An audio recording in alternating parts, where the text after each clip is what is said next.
कुछ लोगों का प्रश्न है कि जीवन में टेंशन बहुत है, स्ट्रगल बहुत फेस करना पड़ रहा है, कभी कभी हार भी मानने लगते हैं। आप कुछ ऐसा तरीका बता दीजिए जिससे हमें जीवन में स्ट्रगल फेस न करना पड़े।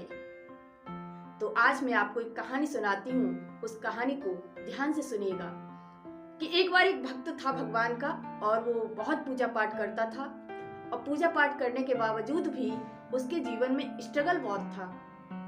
कहीं उसकी सैलरी की प्रॉब्लम रहती थी, तो कहीं घर में लड़ाई झगड़े रहते थे, तो कहीं कुछ घाटा हो जाता था, जिस कार्य को करता था उसमें असफल हो जाता था। तो एक दिन वो बहुत परेशान होकर के घर से और ऑफिस के लिए गया। जैसे ही ऑफिस में पहुंचता है तो ऑफिस में जो लोग होते हैं उनसे उसकी लड़ाई हो जाती है, झगड़े हो जाते हैं, और वो ऑफिस से निकाल दिया जाता है, यानी कि उसको जॉब से भी बाहर कर दिया जाता है। अब वो परेशान होकर के घर आता है और घर में आकर के भगवान के सामने आधा घंटे तक बैठता है। जब वो 30 मिनट्स भगवान के आगे बैठा ही रहता है, अपना पूजा पाठ जो भी करता है, और भगवान से कहता है कि भगवान आज कुछ भी हो जाए, आज आपको स्वप्न में मेरे सामने आना है, आपको आज हर हाल में मुझे दर्शन देने हैं। तो भगवान को भी भक्त की बात माननी ही पड़ती है। तो भगवान भी उसके स्वप्न में उसके समक्ष आते हैं। तो जैसे ही वो भगवान को देखता है तो बड़ा खुश हो जाता है, और जैसे ही खुश होकर के भगवान की तरफ कहता है कि भगवान आज आप न जाने कब से हमें दिखे हैं। तो वो अपनी समस्याएं बताना शुरू करता है, और एक के बाद इतनी समस्याएं बताता है कि भगवान भी मुस्कुराने लगते हैं। अब वो भगवान की नहीं सुन रहा, अपनी समस्याएं बता रहा है। तो भगवान कहते हैं, देखो वत्स, समस्याएं तो जीवन में आनी ही हैं, ये प्रकृति का नियम है, इस सृष्टि का नियम है। लाभ हानि तो होते ही रहते हैं। अगर स्ट्रगल नहीं होगा लाइफ में तो वो जीवन भी जीवन नहीं होता है। इसलिए जो भी समस्याएं आ रही हैं उनका सामना करना सीखिए। तो कहता है, नहीं भगवान, आज के बाद मैं समस्याओं का सामना नहीं करूंगा, आज आपको कुछ न कुछ समाधान करना ही होगा।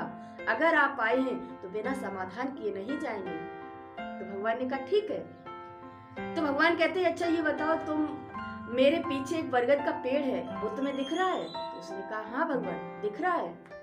तो भगवान कहते हैं कि अच्छा, तुम्हारी जितनी भी समस्याएं हैं पर्ची बना करके और एक पोटली में बांध करके उस पेड़ के नीचे रखाओ, या उस पेड़ से बांध देना उस पोटली को। वो बड़ा खुश होता है, वो कहता है, ये हुई ना बात भगवान, अब मैं बहुत खुश हूँ। और ऐसा करके वो एक एक समस्या एक एक पर्ची में लिखता है, और सारी पर्ची इकट्ठी करके एक पोटली में बांधता है और वहां तक ले जाता है। जैसे ही पेड़ तक ले जाता है, और भगवान ने उससे एक बात और कही थी, ये पोटली रख करके वहां तुम्हें पोटली जो रखी हुई मिलेंगी उनमें से एक पोटली तुम्हें उठाकर भी लानी है। उसने कहा ठीक है। तो जैसे ही वो वहां पर पोटली रखता है, और पोटली रखने के बाद जैसे ही चलता है तो उसे याद आ जाता है कि भगवान ने कहा था एक पोटली उठानी भी है।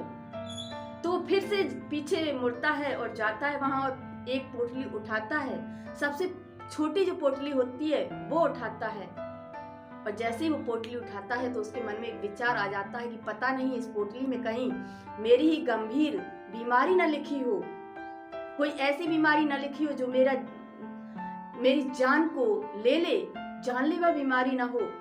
इस तरीके से जैसे ही वो सोचता है तो उस पोटली को वहीं रख देता है। फिर वो दूसरी पोटली उठाता है तो उसमें सोचता है कि कहीं इसमें मेरे किसी करीबी परिजन की या प्रियजन की मृत्यु के बारे में न लिखा हो, ऐसी समस्या ना हो। तो वो पोटली भी उठा करके छोड़ देता है। फिर तीसरी पोटली उठाता है तो फिर उसके मन में एक विचार आता है कि इस पोटली में कहीं मेरे ही घर में बिखराव ना हो जाए, ऐसा कुछ न लिखा हो, मेरा घर ही न टूट जाए, मेरे आपसी जो लोग हैं, जो सगे संबंधी हैं, वही हमसे दूर न चले जाएं।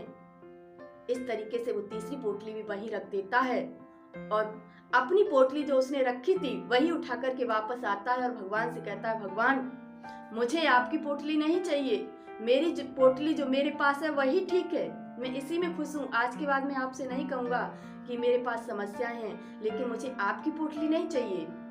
तो भगवान कहते हैं कि देखो वत्स, आज तुम कुछ सीखे कि नहीं सीखे, क्योंकि एक समस्या हो सकता है ऐसी आ जाए जो तुम्हारे जीवन को ही तहस नहस कर दे।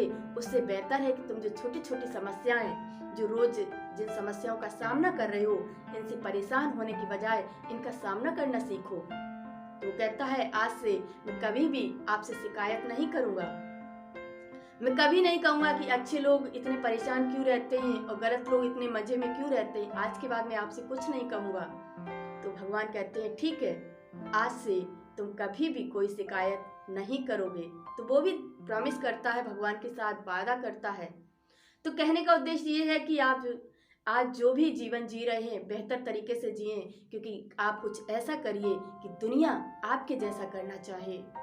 तो इस कहानी से सीख लें और आज के बाद जो समस्याओं से जूझ रहे हैं आप और उनकी शिकायतें ही करते रहते हैं भगवान से या किसी और से, तो वो करना बंद कर दीजिए, क्योंकि आज जो आपके पास है वो सर्वश्रेष्ठ है।